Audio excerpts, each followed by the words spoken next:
Hi, everybody. Welcome to the Profitable Psychic Podcast. I'm your host, Christina Quick from the Profitable Psychic Business Academy, where I teach tarot readers and psychic advisors how to scale their spiritual life coaching businesses to six-figure success.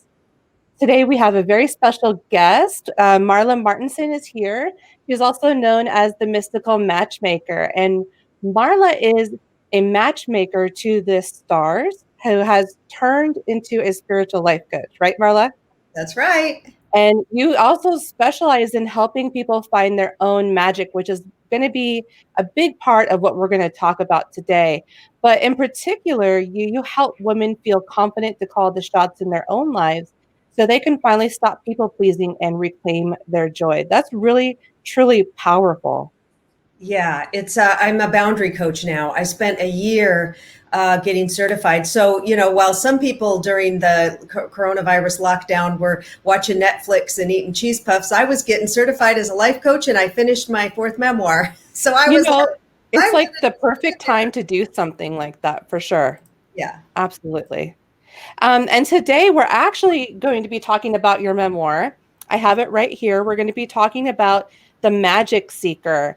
And I really hope today, Marla, that you can give us some wisdom and some tips and maybe some tricks to help us conjure magic in our own lives and to help us find our own personal sense of happiness and also healing in the woo-woo field. What do you think? I love it. I'm ready to get into it. So we are so delighted to have you. You and I have known each other now for a couple years. We met online through Facebook, and you also found me on YouTube, right? Yeah, that's the first place I saw you, and I saw that video come up. Why psychic hotlines are your best business or best tarot business, something like that. And I watched it. Yeah. Why the psychic hotlines are the best move for your psychic service business. It was Yes, called like several things, but that's the latest incarnation of what it is. Yeah. and I've watched that a couple times. I've sent it to so many people, and I was Oh, like, thank "Oh you. my God, this woman's amazing, and this is what I want to do." And I joined your Facebook group, and here we are. Yeah, and actually, I did a segment on your podcast Yep. last year. Was it last year? Mm-hmm. Yeah, and we talked about finding your divine life purpose and talked about the story that kind of led me up to why I created Psychic Hotline School and why I create videos about the psychic hotlines. And so it's been I've just really been so grateful and just honored to be part of your journey because I learned so much from you.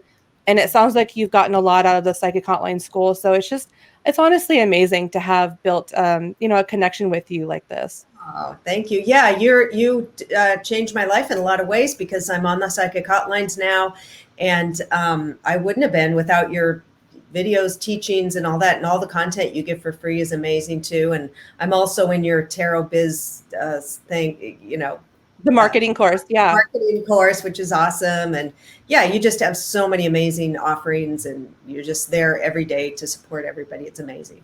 Thank you.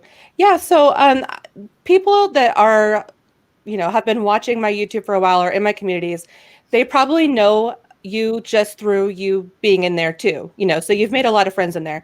But for the people that are maybe watching this that maybe haven't heard of you or aren't familiar with who you are, do you want to tell us just a little bit about yourself and the work that you're doing now? Yeah, sure. So, yeah, I've been a matchmaker, a high-end matchmaker for men for 2 decades, and I used to work in a Beverly Hills matchmaking service. So it was the rich guys who wanted the gorgeous younger women, that Yeah, kind of. the stereotype, yeah. Where I started, and I was there 7 years. And then when I left in late 2009 and then started my own matchmaking business in 2010, I have a business partner as well. She's great. She does the sales, I do the matching. But we stayed in that realm because that's what we knew, that's what who came to us and stuff. But it can be very shallow, as you can imagine. It can be draining when the guys can even get angry and slap us with we've had lawsuits, jury trial, things like that, oh, the girls weren't hot enough, da da da da. And I'm like, all these years, there's also many women that I've known for 2 decades that I've been matching that are still single. And so I thought it's just not, given some dating tips or matching them is not really feeding my soul. It's not getting what they need. And so coaching is really where I'm moving into for my third chapter now, because I was an actress slash waitress for 20 years. I've been a matchmaker 20 years. Now I'm going into the coaching for the next probably 20 years. So it's a time, and with this virus and stuff, I see so many people reinventing themselves and really looking at what's important. What do you want to do? And that's what I did. And so I'm stepping really fully into the coaching. Also, the hotlines, I do enjoy giving readings. I give readings off my own website too. I also have a shop on Etsy. So a variety of ways. And that is also very, it makes me feel good because people are helped. I mean, they need that, and they get some magic in their life that way. You know, it's funny because I'm sure in a lot of ways when you got to the psychic hotlines, because everybody knows psychic hotlines is like 90% love and relationships advice, right? So I'm sure it was hilarious when you got there and you're like, this is what I'm already doing, but now I'm just doing it in a more different way, and I'm actually able to help the women, because I'm sure for a lot of the time you were acting kind of like as a therapist, right? For some of these women after rejection. You know? I will say, though, it is a big challenge, and I still don't have it down because the psychic hotlines is pretty much 99% women who call, and it's pretty much, is he going to call me? What is he thinking? He's already married to somebody else, but is he, what's going on over there? Are they getting along? And I just, it's really a challenge. I love it when they call and they want to have some cord cutting or some insight on career. Those ones, those are the maybe a quarter of them, and then the rest are all like this desperate space. And I'm trying to be there for them. I'm not very good with those readings, but because they just want to hear what they want to hear, and it's kind of and you know, I can't lie, because then what if it's not true? And then they're like, you told me this. So it's a delicate dance I'm still doing on those hotlines. Yeah, but in a way you kind of feel yourself becoming an enabler in a lot of ways. Yeah. And that never feels good. But I'm glad that you still did the psychic hotlines, because honestly, I tell everybody to get on the psychic hotline simply because it will tell you about yourself and it will tell you about the world, things that you can never learn outside. I mean, there are certain things about human nature, and even though maybe you're still kind of figuring out the balance between those readings, it's like that still was probably a catalyst to helping you set up your boundary business coaching right now, right? Because yeah, I realize how many women need coaching. I mean, they don't need a psychic to tell them, look, this guy's not interested. If he was, he'd be calling. Guys don't, I want to tell the ladies out there now, if a man is interested, if he wants you, he's not going to be wishy-washy. He's not going to call you once a month. He is going to lock it down. He's not going to leave you out there for another man to scoop up. He's going to, so they're like, well, what is he thinking? Well, I mean, he calls me like once every month, but maybe it's just he can't express his feelings. No, will come for you. So I'm, you know, the person that's right for you will uncomplicate their life to accommodate you. That's kind of how I feel about it, you know. But yeah, so I totally agree, and I love that this is the new direction that you're taking, because I know, as someone who's worked on the psychic hotlines for like 8 years now, that this kind of coaching is so needed. And it's not just for love and relationships, though. You know, love and relationships is kind of like a mirror or a magnifier for all of the other things that are wrong in our lives, right? Yeah. So, but it's not just for love and relationships, but also just helping women set boundaries and define what, you know, what they will and won't accept, and that sort of thing. So it's for everything. It's not just for love, it's right? for your life. And then it when you put yourself at the center of your life, when you do your morning and evening routine, just, you know what you want, what you'll accept, what's good for you, instead of, waiting. That's where I see the women waiting for the guy to decide, is he going to go out with me? Does he like me?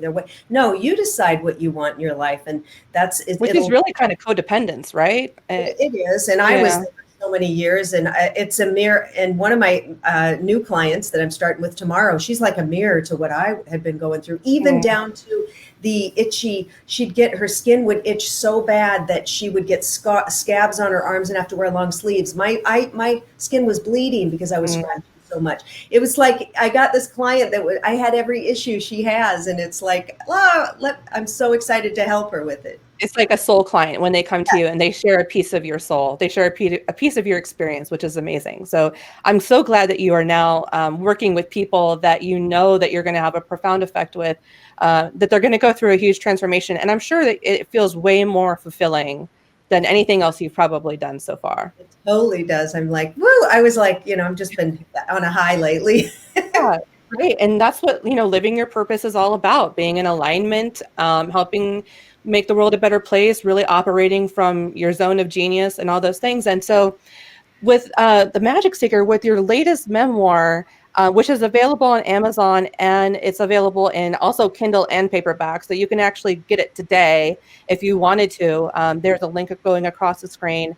I will also include a link later on when we're done with this live, and I'll help you guys get to where you need to go. But I would get the Kindle now so that when you're waiting for the paperback, you can get a head start. So I've got this, you sent this to me like last year. I finally got it in January, I think it was. It's a very easy read. I absolutely loved it. And I really found this to be, honestly, your best writing yet, because I also have The Buddha Made Me Do It, which was a fantastic book. That was your other memoir that you've done. It's also available on Amazon. And it was so different between the two books, reading The Magic Seeker and then reading The Buddha Made Me Do It, because for me, The Buddha Made Me Do It really showed you took us on these zany adventures, right? So it was more comical, more funny. And I love to learn through comedy. I also love to teach through comedy. So comedy is one of the greatest teachers of all time, right?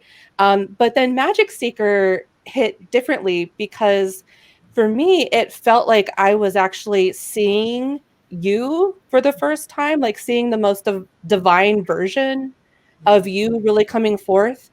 And what I really also loved about this, and I'll just talk about this briefly. There's a lot of things I loved, but what really won me over was, I think, two things. One, I love that you included you talk about channeling and going to channeling classes and listening to people channel. You also talk about developing your own psychic channeling skills. And what I really loved is that you included like the transcript from your guides and let us actually have like a really rare, vulnerable view into what it's like to receive those messages as they are, And Yeah. I think that there's a lot of bravery in just putting that out there as it is, because that's a very, very private thing. And then the other thing that I really, really loved about The Magic Seeker was you gave us this look at this internal dialogue, because we go through this every single day, right? We're going through life, especially when we get into our magic and start living from our woo and living from our, what I call divine feminine energy, right? And so when we start living from there, we try to make better choices in life. And that includes how we treat other people, what actions we take. We kind of self-analyze. And what I really love is that every time that you came across like a struggle or something that was really thought-provoking, or something that you was testing your patience or something like that, Like those uh, Jehovah's Witnesses. yeah, the Jehovah's Witnesses, or working in the soup kitchen with the guy that's always trying to steal your clothes, and other things like that, like, or the busy nosy neighbors, and talking about the house down the street with the rodent problem and things like that. Yeah. Yeah. And so you're like, okay, calling on your better angels, and how would the most divine version of me go forward with this? But I really loved that you didn't just show up and be perfect. You actually gave us the behind the scenes of what was the real thoughts that were running through your head, like the judgments you were having about people, or like the snap judgments you were having about people, or just like, I don't know how to explain it, but it's more like a self-centered kind of view of the world. But then we saw that transition of how you talk to yourself out of that and started making better choices as far as what's the energy that I really want to put out there, Yeah. right? Yeah. The lessons, I shared all my lessons, yeah, nobody wants to read a book about somebody oh, this is a spiritual teacher, she's perfect, because we're all on our path, and I really went deep in my marriage, in my relationship struggles, there's a big theme about alcohol abuse in my family and people around me, and things like. But it's not a downer book. There's a lot of humor as well. So I always write with You're humor. effortlessly humorous. You're just funny, just the way you think about things. Yeah. It's kind of like a Bridget Jones's Diary feel to it, but I go pretty deep, and I share one of my towards the end a plant medicine journey that I did as well. That was really deep. Yeah, so it is a deep dive and shows you that the path to spirituality and to ourselves is never ending, and it doesn't matter how old you are or where you're starting from. It's the game of life, and it's a journey. One thing that you said over and over and over in this book that kept reminding us is that that life is a school. Mm-hmm. Do you want to expand on that a little bit? Yeah, that's what. Well, the book really, a spirit guide told me to write this book. My whole life just took a new turn when I went to a Circle of Light a couple of years ago. Would it be 3 years this June or 2? Anyway, I think it was. Anyway, I went to the Circle of Light in Malibu, which was a group of people who came to this guy's house. His name is Riz Mirza, in this beautiful, amazing, magical setting, and he is a trance channel. And I was so excited. My friend Anna invited me, and so we came. And he channels many spirit guides, but the main one is his main gatekeeper. His name is Red Eagle, and he is a Native American Indian spirit that lived over 100 years ago, a couple hundred years ago. And he comes through. I mean, Riz is gone. He takes over the body. The face is different, the voice, and Red Eagle is there talking to you. And the things that he'd say, and he told me he'd go around, what he does is give a talk, and then he goes around to each person and gives them an individual message. This was like Jane Roberts when she was channeling Seth, and she'd have those groups at her house, if anybody knows. Yeah. Like, oh my God. Sometimes there'd be 30 or 40 people show up. It was a big thing. And so he told me, he said, your guide, well, the first message I got from him when I first met him was, he said, your guides are saying, right. And I just started crying because he did, know me, and I'm a writer, and I'd written, 5 books at that point, 3 memoir. And I was like, what am I going to write? And he said, Marla, you got a lot in there. And so then I thought, okay, he goes, you got to write, keep writing. And then I thought, wow, maybe I'll write about this Red Eagle and Riz and what I'm learning and all of this stuff. And I asked him, can I add, because then I did private sessions with him, and I've been to a lot. So I've talked to him a lot, and he knows me so well, my marriage, my mother, everything. And I said, can I include your wisdom? Can I include your words? And he said, yes. And I said, Red Eagle, this is really your book too. He says, it's a co-creation. And so it's the most freaking magical book. And then of course you're in it. You make it. Yes. So I actually, when I got started on, getting into woo-woo and magic, I actually started going to trance channelers as well.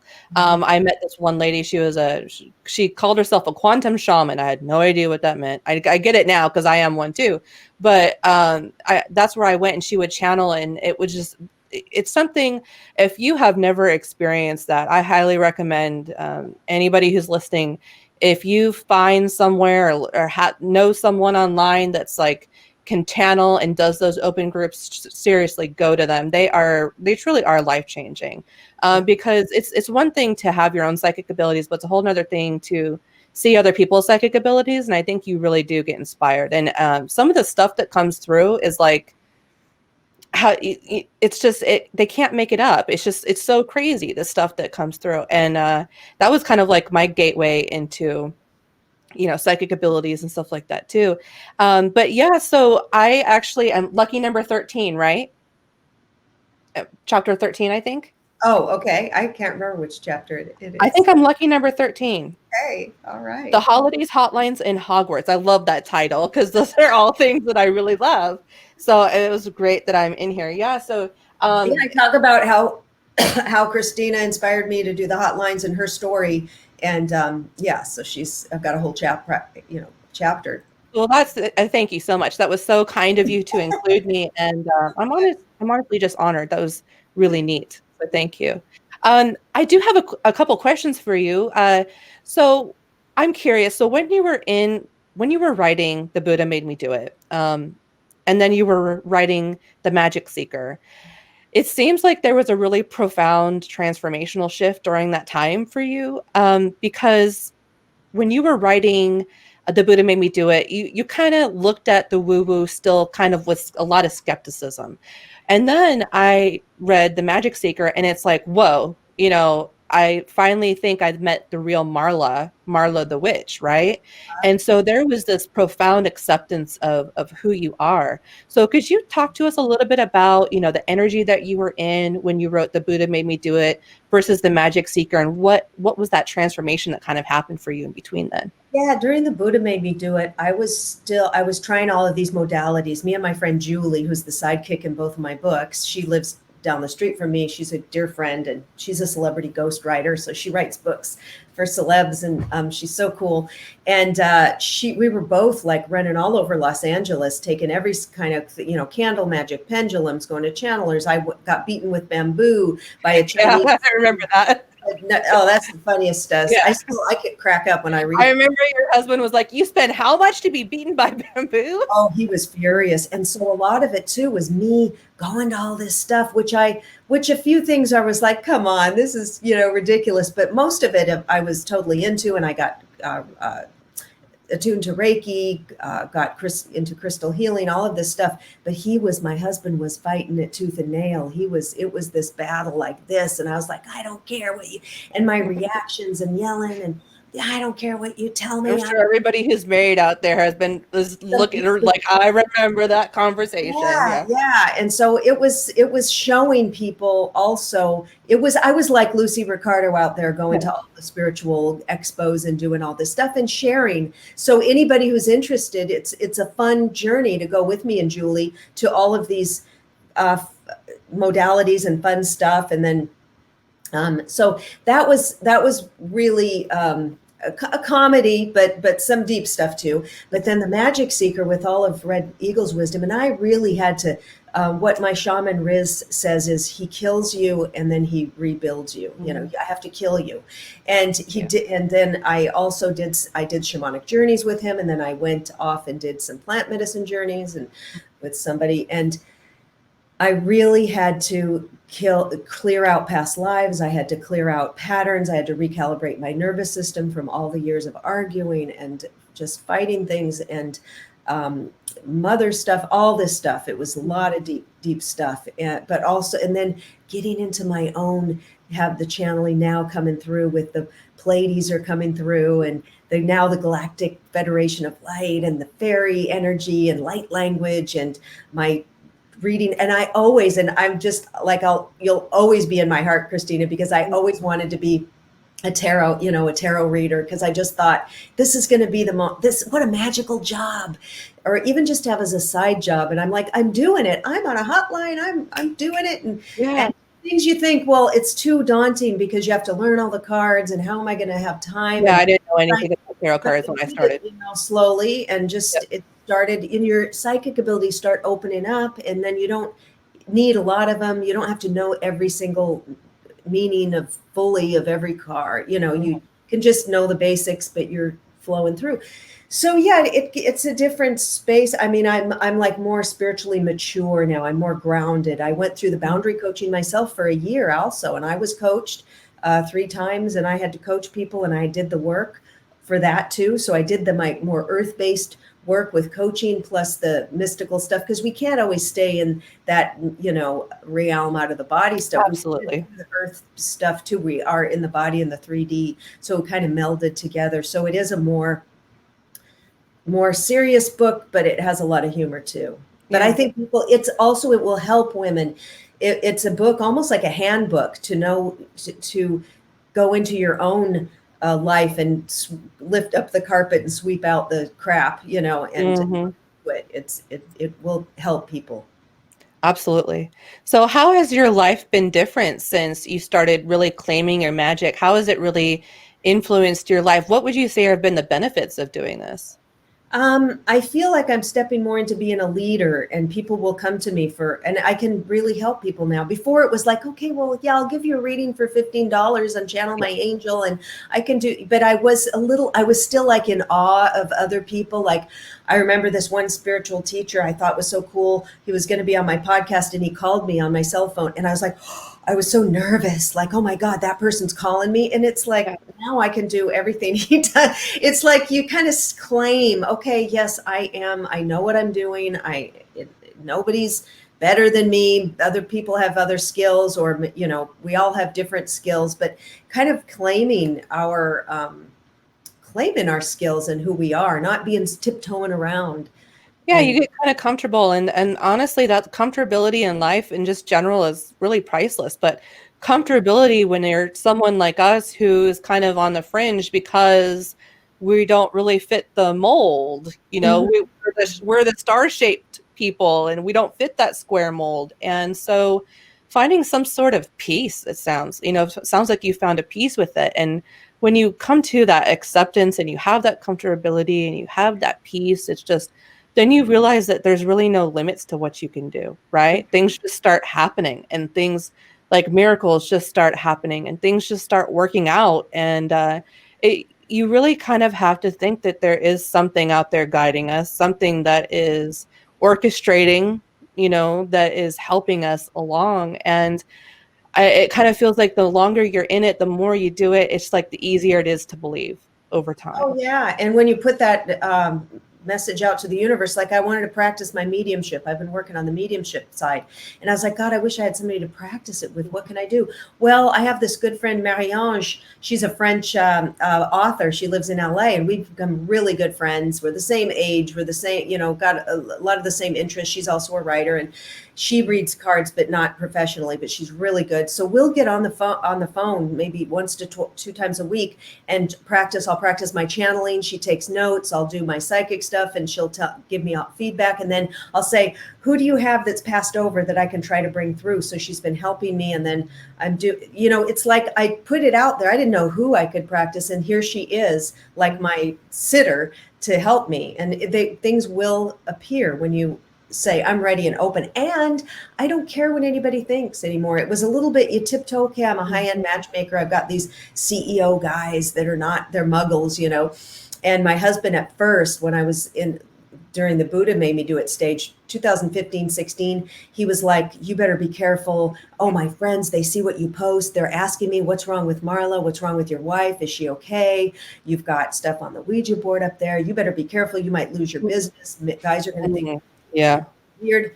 And I was like, I don't care what anybody. I'm not here for them to feel comfortable. I'm sorry if your friends said that to you. That's their issue. I don't want to hear it.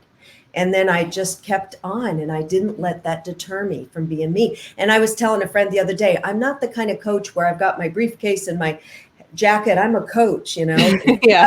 I'm the girl in the forest hanging off a tree, and I'm like, I'll coach you and get you into your magic. And those people that like that about me will come to me. Yeah, absolutely. For sure.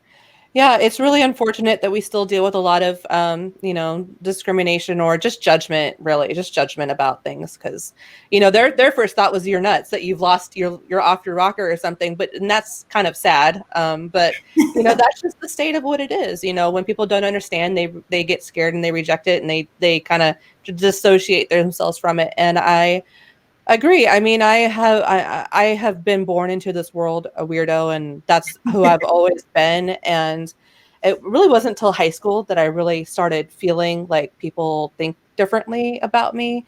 But yeah, especially when I was courting my husband, or when my husband was courting me, rather, I told him, I said, look, I'm a weird person. Don't get involved if you're not okay with any of this, because he came from a Baptist family.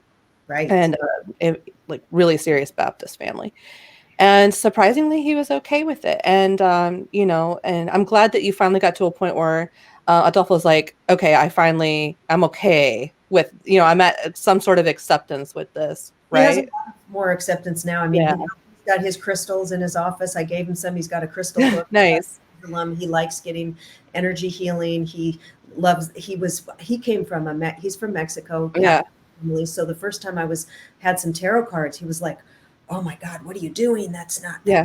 Which is funny because Catholics are like the most witchy of all I of them, know, which isn't is it?" funny. But he was told, that's not good. And then I said, "Hey, wait a minute." And I talk about it in the book where I showed him the cards. I said, "Look at this beautiful card. You know what this means? The sun. It means this. And then look at this one." And then he actually was like, "I'd like to learn more about those cards." And then we used to go to breakfast before COVID every Sunday, and he'd say, "Bring your cards. I want you to give me a reading." So I'd be sitting at Denny's, with the tarot cards, and he's like, "You're so good at this. I'm so proud of you." I mean, that shift from saying I'm evil, yelling at me, "You're evil," to bring your Yeah. tarot card. Then he said, "Teach me the tarot cards. I want to know how to read them." I mean, this was like, thank you, angels. Yeah, it's funny. The first time I brought my husband to a tarot meetup was locally, and I used to go to them like once a month or something like that before COVID and everything. And the first time I finally talked him into going to one, and it was a group study, so we all sat down and had out our cards. This guy had never picked up cards in his life and was reading better than I did. Wow. And I already had 2 or 3 years under my belt. I was like looking, so it's just funny, just a side tangent about how, our husbands are like against it. And then they end up being like super psychic themselves. It's, there's no law of attraction, right? We're going to naturally attract people to ourselves that are like us. But so, yeah, that's terrific. I'm glad that, you're in this space now. And I'm sure that having a supportive partner has been great, but also it's been kind of like life school for you in setting boundaries and saying, no, this is who I am. And these are, whatever consequences come from that are what they are, but this is who I am. And this is who I'm going to continue to be. Right. We can't let other people dictate or how we just can't. We just have to say, "I don't want to hear it. That's your issue." Because like, as I saw, even myself judging there's a story in there, you guys, I'm walking around the neighborhood and there's these two women who are Jehovah's Witnesses. And I always would get triggered by Jehovah's Witnesses because they're knocking on, what I didn't like The was audacity. the audacity. They're knocking on people's doors trying to convert them. And then it was funny because this flashed in my mind. These were two Latina women. Oh, yeah. And I thought, you know what? Oh, the irony. I said, hundreds of years ago, the Spanish came to your country and forced your ancestors into converting to Catholicism against their will. And now you're knocking on doors trying to do the same thing. Oh, the irony. How dare you? This was going through my mind, and I was going to tell them judgments that we have is what we're talking about. Yeah. I mean, and it's true. It is ironic, and I don't like it. But then I thought, oh, Marla, come on. They're just trying to find peace. When I saw them standing there at one point, they looked exasperated and defeated. Like, I'm sure they get a lot of doors slammed in their face. I'm sure people are extremely rude to them. Yeah. So I thought, I said, you know what? They're just trying to find their peace, and they found something that makes them feel good. I find mine in my spiritual practice and what I do, and that's what they do. So I was like, release that. Yeah. And that's amazing, because that's just one of the scenarios where with the Magic Seeker, the book is full of scenarios like that, where you walk us through, this thing that's happening and the internal part, and then how you what I call it transmutation is the alchemy of transmutating that energy. And that's, for me, in my opinion, that is what magic is at its rawest form. It's just simply transmuting energy from one thing to another. Right. And then the magic of it, Christina, was, remember when so at one point I'd already told, they were approaching me. I was walking my dog and they said, "Oh, do you know about the Bible?" And I was just like, I said, and then I walked around and I thought, oh, I'm going to look up some Bible quotes and I'm going to tell them off if I run into them again. And then I start looking up some stuff on my iPhone, which always connects to the internet. It wouldn't connect. And I was like, this is crazy. And it wouldn't. And I heard my spirit guide said, "Marla, we don't want you to do that." I heard it. We don't want you to do that. And I was shut it down. And I was like, you're right. I would feel like an absolute shit if I did that. That is not right. That is not good. That's not a good reaction. Get it together, Marla. And so my spirit guides actually shut down my internet. So I couldn't. Yeah. And that's really funny. It's awesome that, that you talk about all those things. That's really what really won me over in this one. So, your life has been considerably different now. You're more confident, more comfortable, more at peace. And So now you're coaching women on how to set boundaries or just general life, like spiritual life coaching, right?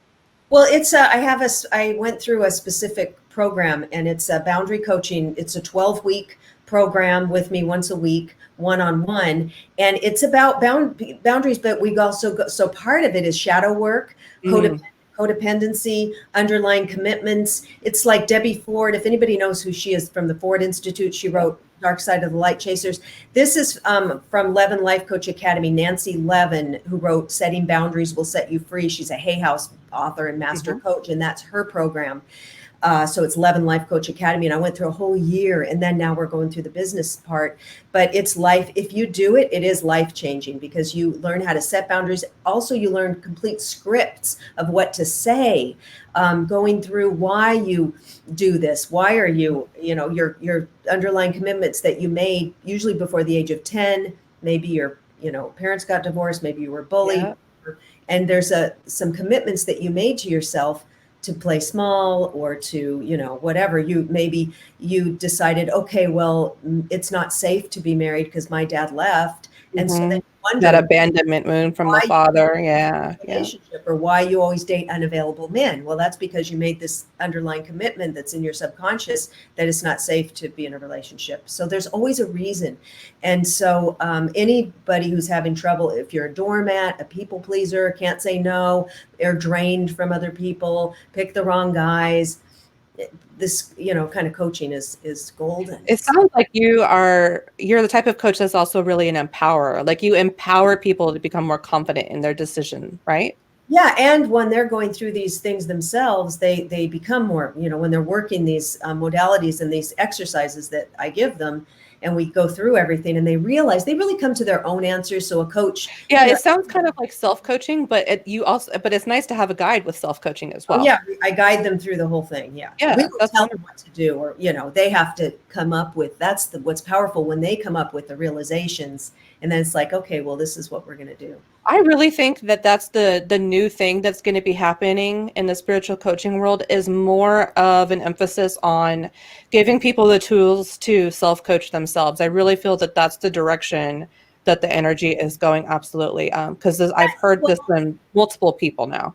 Yeah, and it's important, because after they're done with the 12 weeks or whatever, they've got to continue on their own. They can't. Exactly. It's building independence. You can't allow people to be dependent on you as coaching clients. You have to, if you're not teaching them how to eventually not need you anymore, you're not really a good coach, in my opinion. Right, exactly. Just like those psychics who say, you got to call me every week. You got to, you want to, Right. you don't want to just be taking their money. You want to give them tools that they can fly with.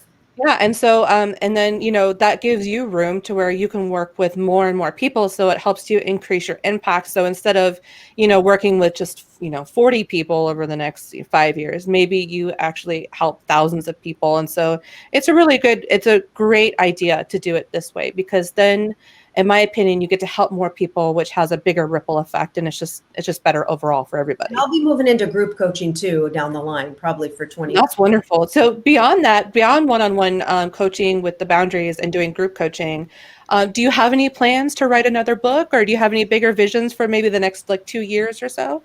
I started, been going back and forth to Seattle a lot, because my mom is older now, and I have got to be there. So and I love writing when I'm on the plane. That's my favorite. It's uninterrupted. I can't use my phone, nothing. And I wrote, a lot of parts of the Magic Seeker on airplanes. But I started something. I feel at this point I need to write a self-help book for women. I had written one in 2000. It came out in 2008 called "Excuse Me, Your Soulmate is Waiting." Then I did I did 2 self-help books back then, but they're out of print. They're not. When I look back, I've grown so much. I was going to say that's going to be an interesting journey looking back and who you were, but at least you have a good foundation, and you can you have something to start with. I don't want to be that person who's like the ass authors or content, especially creators and creatives, and in general, like, when's your next thing coming out? Because that's kind of a, what you do is enough. But beyond that, it's like, do you have any plans of opening up an academy, or do you have any long-term vision plans? I do want to do some courses that are online and all of that. Like, I love how you've got yours. And right now I've got to take it step by step. And and I think I will. But I do something fun on Saturday nights. Every I was just Saturday. going to say that we must have been speaking telepathically because I just saw that you've been hosting channel circles. Yeah, magic. It's called Marla's Magical Message Circle. It's every Saturday, 6 p.m. Pacific, and it's on my website. I limit it to 8 people. It's only $10. It's my way of holding this container for women in this chaotic time. It seems like the world's gone nuts, and we can just get together on Zoom, and I do some energy healing, a little meditation, lead you through a little, maybe it's a abundance ritual or something, and that's just beautiful. And then take a little sharing, and then I go to each person like Brett Eagle would. I go to each person and I give personalized messages, and you can ask questions, and it's been off the hook. It's just been phenomenal, and I love. And you talk about Thomas a lot. Does Thomas make an appearance? Yes. Yeah, Thomas is my main. When the Buddha made me do it, you hear about Mirth, Murth, my angel that came through, and then Mirth was channeling through me to give messages for my readings, and then all of a sudden, the second in command angel came through. His name's Thomas. Red Eagle told me that Thomas is actually Saint Thomas, the Saint Thomas. Oh, okay. Interesting. He doesn't like to say he's an angel. He doesn't like to say he's a saint. He's not, he doesn't want to show off or something. So he's saint. He says he's a very powerful guide. Mm-hmm. And so Thomas came through. Mirth's nowhere to be seen. She flew the coop. I don't know where in the hell Mirth is, but Thomas is there coming through. And then now, since I've been doing these shamanic journeys, working with plant medicine many times, I'm open and channeling the Pleiades, the galactic guides, and now the galactic guides come through, and so they trade off. That's amazing. That's truly amazing. This is something that I would have said years ago. Oh, come on, yeah, sure, Pleiades are coming through you. Oh, you're talking to angels. Well, I maybe believe in it, but that person's kind of off, but until it happens to you, and then the people affirm what I'm saying. It's not like I'm just blurting out this stuff. They tell me, oh my God, yes. Oh, I was just doing that. Or yes, that's spot on. People cry. So I know it's real. So, so we have to have that confirmation that what we're doing is real at some point. Yeah, absolutely. I think, seeking those experiences and seeking magic is definitely part of it. So what advice would you give to the men and women that are listening to this podcast who are struggling with stepping into their own magic? What do you think is most important or crucial to opening up to their own woo, being their own magic seeker, and being on their own healing journey? Yeah, I just think back to when you were a kid and what you liked to do. You didn't have those restrictions on you. When you were 3, 4, 5, how did you play? What did you play? Make believe. You had imaginary friends that were really your guides or your angels coming in, and just step into that, because we get the burdens on us as we get older, like, oh, bills and this and that and kids. And so, and when you're an empath, it's like, mm-hmm. So make that space for you to sit and just, oh, what do I love? Do I want to sit and play with my crystals? Do I want to go sit under the stars and connect with this, spaceships? Or and just take that time for yourself, journal about it. And don't worry about what other people think, because what other people think about you is none of your business. And you don't have to share it. If you have a muggle job, you don't have to share it there. If you don't feel comfortable, you can have your own life. It's none of their business. But have some friends, supportive friends. Like I have my Mariange, and I have the wonderful group that I'm in with Christina. And so just share with those people, cultivate a group around you that gets excited about this stuff, that you can share, and they're like your cheerleaders when you have breakthroughs. Absolutely. And so if people are interested in working with you, doing the boundary coaching, what is the best way for us to go about doing that? Yeah, just go to my website. It's marlamartenson.com, and everything's there. And I do have a gift for everybody that it's a free guided meditation on boundaries that I can I'll put under this on Facebook, I guess. Yeah, and then send me the link and I'll put it everywhere else. Yeah, I'll send you the link, and I created it this morning for you guys. So that's so nice of you. I went in the studio and made this beautiful guided meditation with music. That'll be a start. I love making content or recording things when I'm in a high vibe mood. It's like the best thing ever. right? And my husband, which is cool, he's a composer and we have the full recording studio here. Oh, He yeah. records these and puts the music for it. So co-creates the meditations with me, which is cool.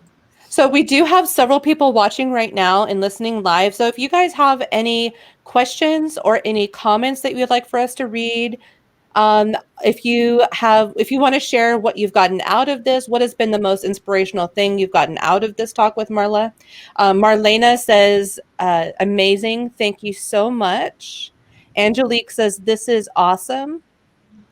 Yeah, so Svetlana says they're not paying you. She's talking about those people that judge you. They're not paying Yeah, you, they're not paying. right? So funny, Marlena is my hotline name. Oh, I'm that's like, so funny. this is Marlena. I love it. Yeah. Okay, so while we're waiting on those comments to come in, I just wanted to thank you, Marla, for being my guest today. It was really an absolute pleasure to speak with you. And so you can get The Magic Seeker. It's available on Amazon. I would highly recommend purchasing the Kindle version and just start reading it and then purchase the paperback, and then you can kind of switch over to that. I personally like both.